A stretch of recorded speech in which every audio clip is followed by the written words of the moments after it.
Kukosa heshima ya dini. Watoto wanapoona mwalimu wa Qur'ani anaishi maisha duni, wanadhani elimu ya dini haina thamani.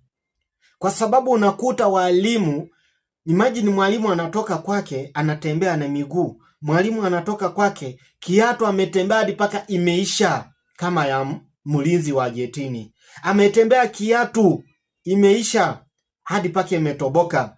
Yaani hata mavazi yenye amevaa hayamuweki sawa sawa kiheshima kama mwalimu.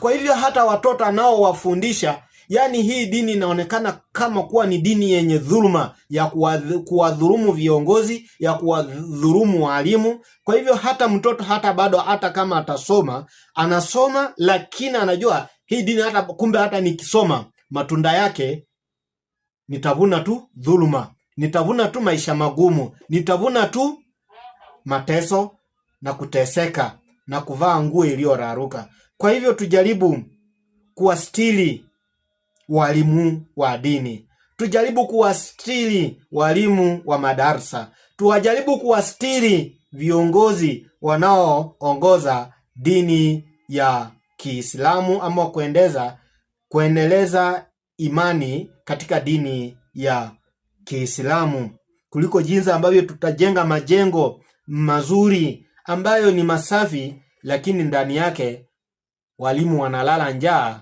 hawana amani na wale wanao wasafisha nafsi zao.